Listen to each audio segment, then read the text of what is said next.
La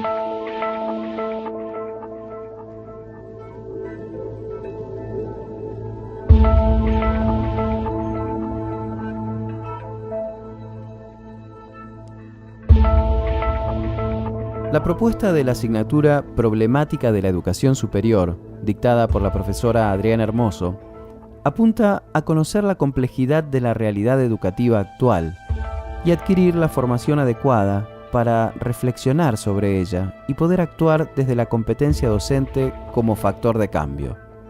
Si bien es una idea muy abarcativa, entiendo que la intención no es seguramente que los alumnos nos llevemos todas las respuestas en el bolsillo al finalizar el cursado, sino que logremos adquirir las herramientas que nos permitan descubrir o elaborar posibles soluciones para el sinnúmero de dificultades con las que nos enfrentaremos a lo largo del camino. La asignatura presenta 3 objetivos fundamentales. El primero de ellos es comprender el rol que tiene la educación superior en la actualidad, en lo que respecta a la formación profesional, al conocimiento científico y a su relación con la comunidad. Desde el planteamiento de este primer objetivo, se nos presenta uno de los mayores desafíos, el de discernir la función que le cabe a las instituciones de educación superior en la complejidad social, cultural, económica y tecnológica del siglo XXI. Evidentemente, nuestros tiempos posmodernos demandan cambios, pero ¿cuán drásticos y de qué índole deberán ser? El segundo de los objetivos es adquirir la formación adecuada, tanto en la teoría como en la práctica, para poder intervenir reflexivamente en la problemática de la educación superior. Este segundo objetivo nos plantea la necesidad de ampliar nuestra formación, sumando mayor conocimiento al bagaje acumulado en nuestros años previos de estudio, para lograr una correcta valoración de la realidad. La importancia de este objetivo es que el hecho de alcanzarlo nos permita convertirnos en verdaderos factores de cambio. Y por último, el tercer objetivo es comprender la interrelación que existe entre las características del contexto, los sujetos y los procesos. Este último objetivo de la materia marca la necesidad de entender a la educación superior como un organismo viviente en el que intervienen de manera interactiva los 3 elementos que son el núcleo de estudio de la asignatura. Ninguno de ellos puede entenderse de manera aislada, sino como parte indivisible de un complejo sistema que muta, crece y evoluciona constantemente. A nivel personal, las lecturas que abordamos a lo largo del cursado me resultaron no solo interesantes, sino que además pienso que me permitieron visualizar la enseñanza desde nuevos puntos de vista. Pero para lograr estos 3 objetivos que la asignatura plantea, uno de los textos que considero de vital importancia es el texto de Philippe Perrenot acerca de adoptar una actitud reflexiva en nuestra práctica docente. Según afirma Perrenot, esta postura requiere un análisis metódico, regular e instrumentado, y para llevarla a cabo hace falta un entrenamiento intensivo y voluntario. Además, nos da 10 razones por las cuales es tan importante formar a los enseñantes en la práctica reflexiva. Hagamos un rápido repaso por alguna de las más importantes. Para compensar la superficialidad de la formación profesional. Los enseñantes suelen tener una buena formación académica, es decir, saben acerca de lo que tienen que enseñar. Pero el problema es que a veces hay fallas acerca de cómo enseñarlo, porque su formación didáctica y pedagógica suele presentar grandes falencias. Para acreditar la evolución hacia la profesionalización. Muchos docentes prefieren adoptar una actitud pasiva y ajustarse a las normas, al programa y a los procedimientos prescriptos. No se sienten confiados para asumir una autonomía profesional. Sin embargo, un docente que sabe lo que hace puede alejarse de la ortodoxia sin correr demasiados riesgos. Para prepararse para asumir una responsabilidad política y ética. Hoy en día los objetivos de la escuela son confusos. Ajustarnos a los programas preestablecidos tal vez no sea siempre una buena idea.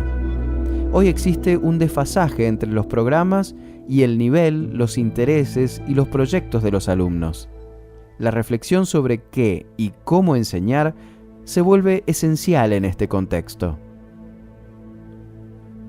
Para hacer frente a la creciente complejidad de tareas. Los programas se renuevan cada vez más rápido. La adaptación a las nuevas tecnologías es indispensable. Los alumnos son cada vez menos dóciles, los padres son cada vez más conflictivos. En fin, la práctica reflexiva es sumamente necesaria para hacer frente a esta complejidad. Pero no basta con reflexionar desde la experiencia o el buen criterio. El enseñante necesita conocimientos que no puede crear solo. Su reflexión debe estar anclada en una amplia cultura en ciencias humanas.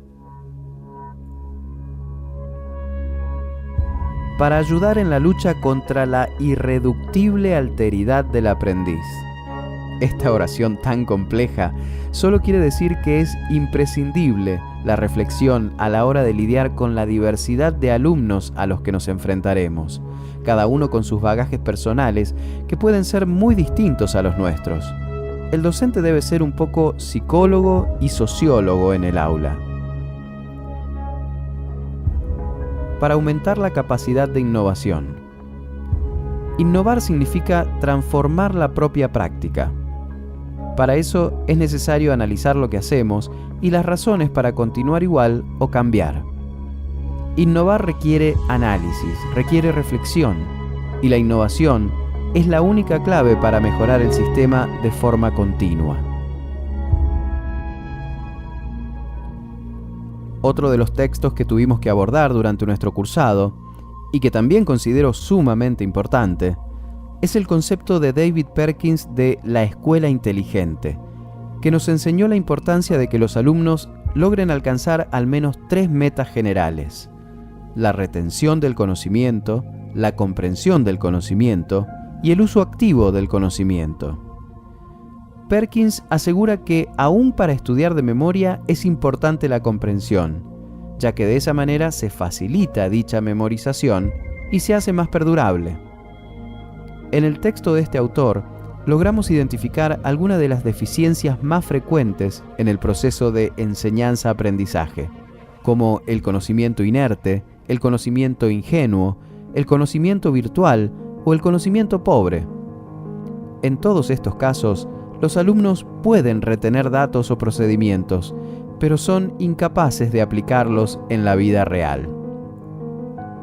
Las causas de estas deficiencias pueden ser variadas, pero el autor sugiere como una de las principales lo que él llama la búsqueda trivial, el deseo de abarcar cada vez más áreas del conocimiento, restando espacio a la profundización de cada una de ellas, lo cual nos llevaría a replantearnos seriamente como docentes los objetivos buscados y la necesidad de rever el currículum en distintos niveles.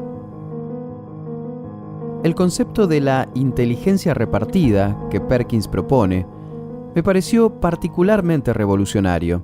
Pensar que en el mundo real el individuo siempre se desempeñará en un ámbito de interacción con otros individuos y con un entorno provisto de infinidad de recursos nos lleva a plantearnos el porqué de la idea de insistir en evaluar a los alumnos de manera individual. Un paradigma difícil de cambiar, pero sobre el cual valdría la pena debatir, ¿no? Por último, otro interesante concepto de Perkins es el del efecto oportunista, según el cual tendemos a pensar que al poner recursos a disposición de los alumnos, ellos los van a usar adecuada y productivamente. Sin embargo, esto no es así. Existen oportunidades no reconocidas. Por lo general, las nuevas oportunidades que ofrece una innovación no son advertidas por los principiantes. Además, hay que tener en cuenta la carga cognitiva. Las oportunidades que brinda toda innovación implican un gran número de cosas nuevas que es necesario dominar. Y también, la estructura de la motivación juega un papel fundamental. La aparición de una oportunidad no es garantía de que los estudiantes se sientan inclinados a aprovecharla. Usualmente, el miembro más hábil del grupo termina haciendo todo el trabajo.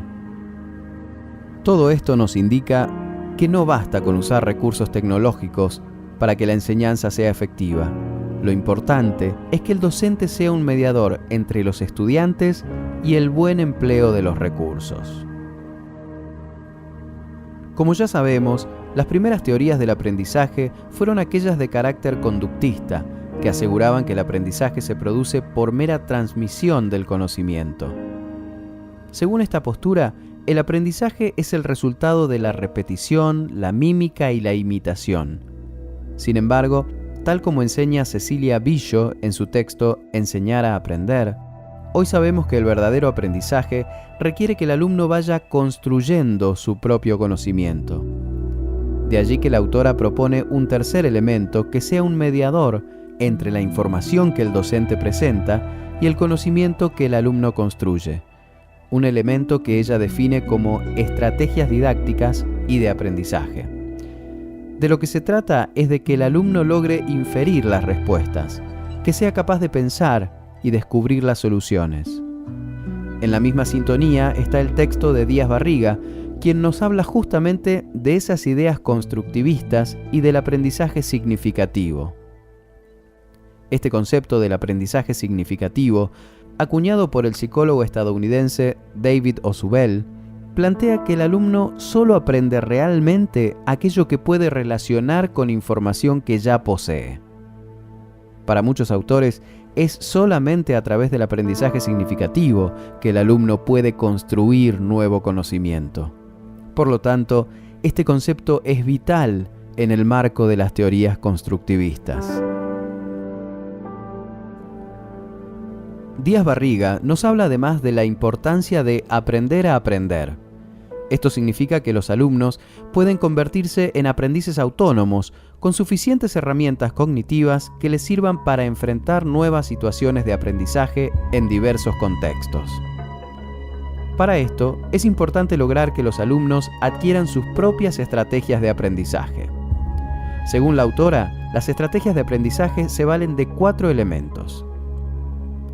Procesos cognitivos básicos, que se refiere a todas las operaciones que realizamos para procesar la información, como atención, codificación, almacenaje, etc. Base de conocimientos, que se refiere a todo el cúmulo de conocimientos previos. Conocimiento estratégico, es decir, saber qué hacer para llegar a conocer algo.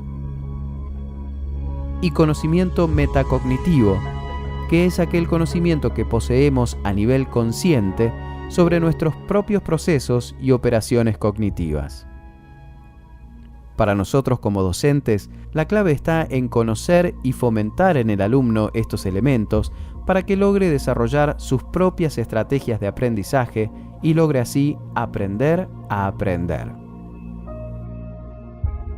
Al igual que lo hizo Philippe Perrenot, invitándonos a reflexionar sobre la práctica docente, en el libro Práctica de la Enseñanza, de Philip Jackson, se pone en tela de juicio la difundida creencia de que enseñar es fácil. Al parecer, bastaría tener sentido común para ser un buen docente, pero esta aparente sencillez de la enseñanza es engañosa, nos dice el autor, y describe el complejo panorama que en realidad implica la docencia. En primer lugar, Jackson distingue a los verdaderos docentes de aquellos que solo lo hacen de forma intuitiva, y llega a la conclusión de que un verdadero docente no solo debe conocer muy bien su materia, sino que debe contar con buenas herramientas didácticas y pedagógicas. También afirma que la enseñanza no puede ser convertida en una mera fórmula, y que la única función de la teoría es guiar la práctica, pero que el docente debe ser flexible y saber actuar ante cada problema de manera particular. Tal vez debido justamente a esta ambigüedad o amplitud que la enseñanza implica, es que Jackson finalmente plantea, por medio de abundantes ejemplos y comparaciones, el supuesto de que jamás se puede llegar a una definición perdurable de lo que significa enseñar. Lo que hace Philip Jackson en este texto es invitarnos a traspasar fronteras. Sugiere la búsqueda de una pedagogía indolora para que inspire a quienes hacen reformas educativas, y nos anima a promover el autogobierno del estudiante como una liberación gradual de la dependencia de toda autoridad pedagógica, retomando el concepto de Díaz Barriga de aprender a aprender.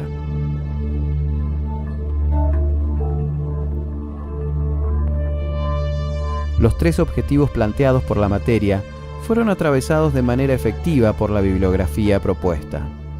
Los textos que transitamos durante este cuatrimestre nos dieron, o al menos me dieron, nuevas herramientas para comprender cuál debe ser la postura, la actitud, la orientación que debe movilizar a un buen docente. ¿Habrá sido suficiente leer a esta serie de autores para convertirse en un docente de excelencia? Bueno, seguramente suficiente no. Pero tal como dicen Díaz Barriga y Jackson Phillip, la clave está en aprender a aprender, en decidir aprender. Y en ese sentido, haber cursado esta materia me hizo entender mejor que nunca la importancia de la reflexión, el valor del cuestionamiento y lo indispensable que es animarse a proponer cambios. No, seguramente el cursado de esta materia no nos dio todas las respuestas, pero personalmente, a mí, me enseñó a buscarlas.